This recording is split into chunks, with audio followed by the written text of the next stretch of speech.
प्यारे बच्चों, आज हम कक्षा 10 गणित प्रश्नावली 12.3 का क्वेश्चन नंबर 8वां आपको समझाएंगे। तो यहाँ पर मैं आपको दर्शा रहा हूँ। देखिए प्यारे बच्चों, आकृति 12.21 दौड़ने का पथ दर्शाती। इसमें बाएं और दाएं सिरे अर्धवृत्ताकार हैं। दोनों आंतरिक समांतर रेखाखंडों के बीच की दूरी 60 मीटर है। इनमें से प्रत्येक रेखाखंड 106 मीटर लंबा है। यदि पथ 10 मीटर चौड़ा है तो ज्ञात कीजिए पथ के आंतरिक किनारों के अनुदिश एक पूरा चक्कर लगाने में चली गई दूरी और पथ का क्षेत्रफल। तो आइए प्यारे बच्चों, यहाँ पर मैंने चित्र को पहले से थोड़ा दर्शा दिया है बना के। तो मैंने यहाँ पर जो रेखाखंड 2 है, ये यहाँ रेखाखंड है और रेखाखंड ये पहले आपका क्या दिया गया है, रेखाखंड क्या दिया गया है, रेखाखंड। इनके बीच की दूरी कितनी है, 60 मीटर है। कितनी है, 60 मीटर दूरी है। तो यहाँ पर 2 वगैरह है, ऐसे भी बनाया हुआ उसने, ले लिया। और इसमें 2 अर्धवृत्ताकार बना दिए उसने, और इसके 10 मीटर ये रास्ता छोड़ दिया। यहाँ पर 10 मीटर का रास्ता कर दिया है। 10 मीटर रास्ता, यहाँ भी रास्ता 10 मीटर का और यहाँ भी रास्ता 10 मीटर का है। तो कुल मिला के अर्धवृत्ताकार को जोड़ दिए उसने। क्या जोड़ दिए हैं, 2 अर्धवृत्ताकार। तो जो अर्धवृत्ताकार है, इनके रेखाखंड जो है, इनके बीच की दूरी कितनी है, 60 मीटर है। और रेखाखंड कितने हैं, 106 मीटर की है। 106 मीटर की बेटा है। तो इन्हें हम दर्शाएंगे। अब जो यहाँ पर जो 10 है, यहाँ पर जो त्रिज्या लेगी छोटी r, छोटे वृत्त के लिए, छोटे वृत्त अर्ध, छोटे अर्ध वृत्त के लिए त्रिज्या स्मॉल r 30 सेंटीमीटर है। बड़े अर्धवृत्त के लिए त्रिज्या कैपिटल R में मानी है, तो वो है 30 + 10 = 40 मीटर। वो कैसे कि जो पथ भी तो जुड़ जाएगा भैया। पथ जो 10 मीटर का है, यहां से यहां तक की दूरी 30 मीटर तो है। अब जो व्यास पूरा कितना 30 मीटर का, तो 60 मीटर का है, आधा करो 30 हो जाएगा। तो 30 + 10 40 मीटर। अब इसमें हम सवाल को सॉल्व कर रहे हैं। पहला है पथ के आंतरिक, पथ के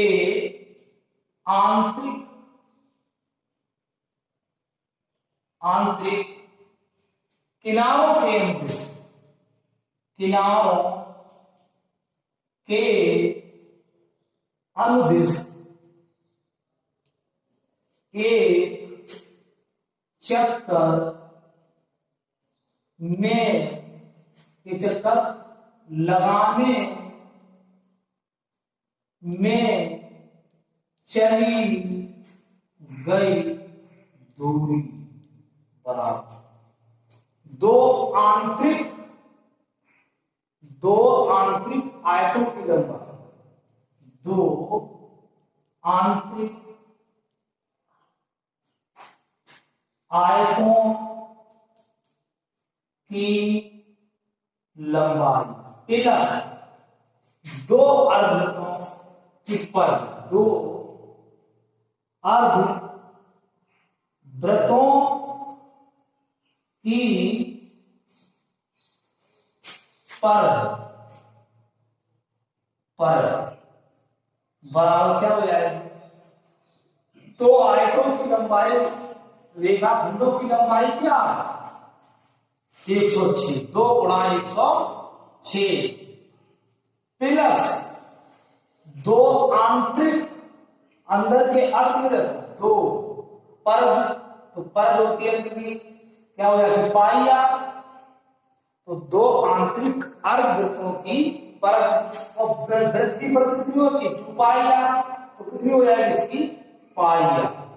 कितनी हो जाएगी, क्योंकि एक वृत्त की परिधि कितनी होती है, वृत्त की परिधि बराबर 2 पाई r, और अर्धवृत्त हो गया मतलब आधा, तो 2πr बटे 2 कितनी बची पाई। इससे हम जानते हैं। अब इनको जोड़ दो, इनके मान पहले होगा 2 गुणा 106 प्लस 2 गुणा 22 बटे 7, r का मान 30।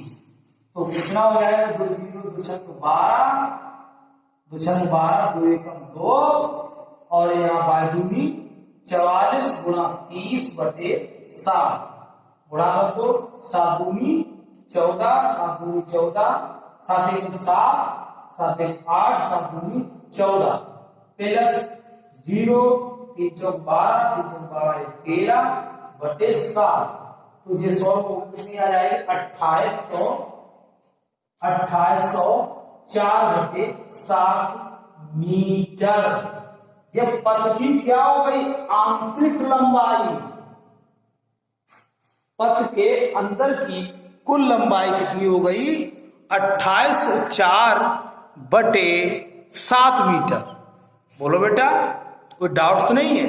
मैं आपको बता रहा हूं फिर से जे पथ की लंबाई पूछी अंदर अंदर की, ये तो आपकी आंतरिक परिधि हो गई।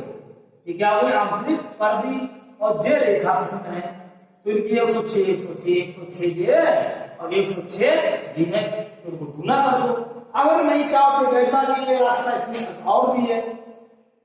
कुल मिला के क्षेत्रफल निकाल सकते वैसे आयतों से। चलो कोई बात नहीं, इससे देखो।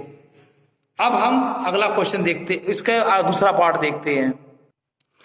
तो अगले सवाल इसके लिए, अगले उसके लिए पथ का क्षेत्रफल, पथ का क्षेत्रफल इसमें पूछ रहा है।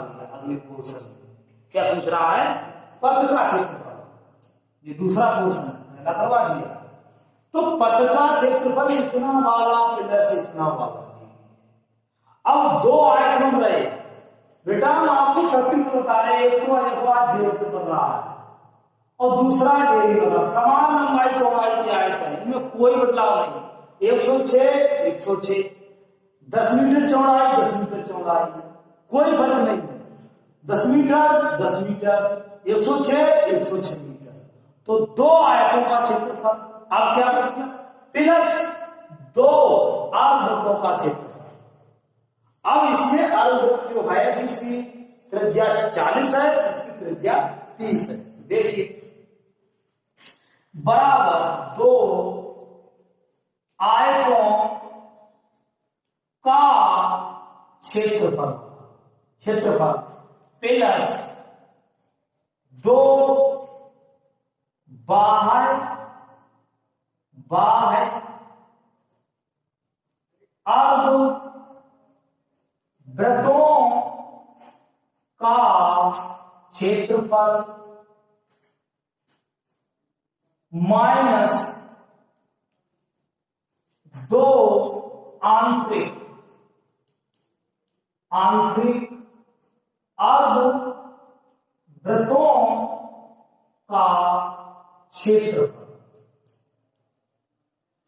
इसमें क्या है बड़े वृत्त का बड़ा वृत्त का क्षेत्रफल और माइनस छोटे वृत्त का क्षेत्रफल 2 है।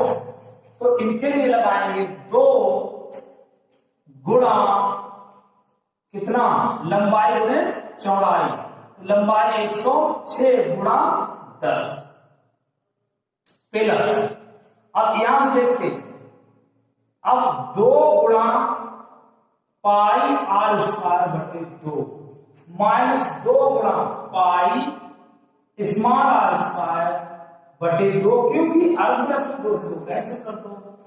तो यहां पर हम और आगे बढ़ा सकते हैं। 2 इसमें आ जाएगा 10 60 plus capital pi r square का मान रख दो minus small pi r square. तो यहां पर आ जाएंगे 0.12 और 2 एकम 2 प्लस पाई बाहर निकाल रहे हैं r square minus a r square और थोड़ा आगे बढ़ा रहे हैं।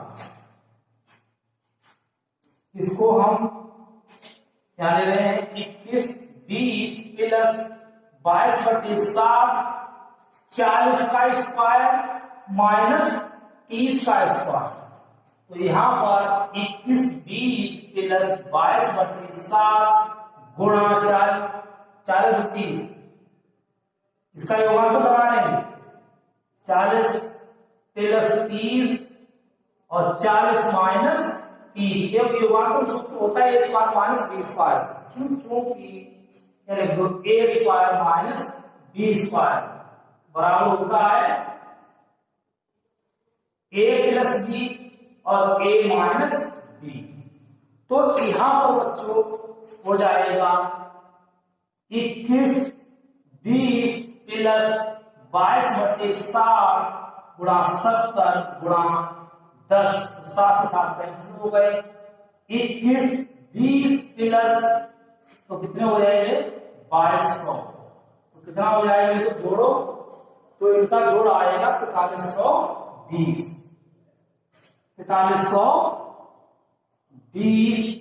मीटर स्क्वायर या वर्ग मीटर।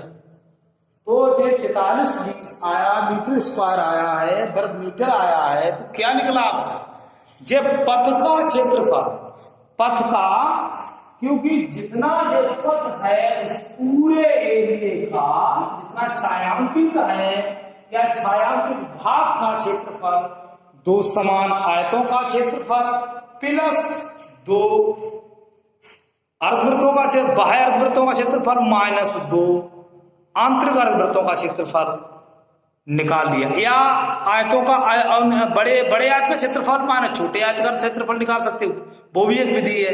तो आप कैसे भी इसे हल कर सकते हैं। कोई डाउट हो तो आप हमसे पूछ सकते हैं। सवाल बढ़िया है, इसको कई बार रिपीट करोगे तो सवाल समझ में आ जाएगा। फिर पुनः कहना चाहता हूं, बड़ा आयत का भी क्षेत्रफल माइनस छोटे आयत का क्षेत्रफल निकाल दोगे, क्योंकि जे बड़ा आयत हो गया यहां से लेके यहां तक बड़ा आयत, और छोटा आयत यहां से यहां तक का, इसको तब भी एरिया मिल जाएगा। मैंने तो दो समान आयतों का क्षेत्रफल लगा दिया है, और बड़े अर्धवृत्त का क्षेत्रफल माइनस छोटे अर्धवृत्त का क्षेत्रफल, इनको जोड़ दीजिए। इन दोनों पोर्शनों को जो सॉल्व हो गया है, इस वाले भाग इस वाला सॉल्व हो गया, इसको जोड़ दीजिए, आपका आंसर मिल जाएगा। तो डाउट हो इसको मतलब आकृतियों को ध्यान रखें। इस सवाल में आकृति का विशेष ध्यान रखें कि कहां पर दो आयत बन रहे हैं, कहां पर दो अर्ध बन रहे हैं। बार बार इसको ध्यान में रखते हुए ये सवाल कभी भूलोगे नहीं। अगर आप आकृति भूल गए तो आपको सवाल कभी पल्ले नहीं पड़ेगा, समझ में नहीं आएगा। इसमें देखो 106 रेखाखंड, तो एक नीचे भी 106, बीच में भी, इसकी बीच की दूरी समांतर रेखाखंड है, इनके बीच की दूरी हमेशा बराबर होती है। तो भी कितनी 60 मीटर है, तो 20 से आधा करेंगे तो 30 हो जाए, 30 मिनट त्रिज्या बन गई। 10 मीटर चौड़ाई है, 10 प्लस 30 40, तो बाह्य वृत्त की त्रिज्या बन गई, यानी बाहर वाले वृत्त के लिए। तो बेटा आप समझिए। बहुत बहुत धन्यवाद।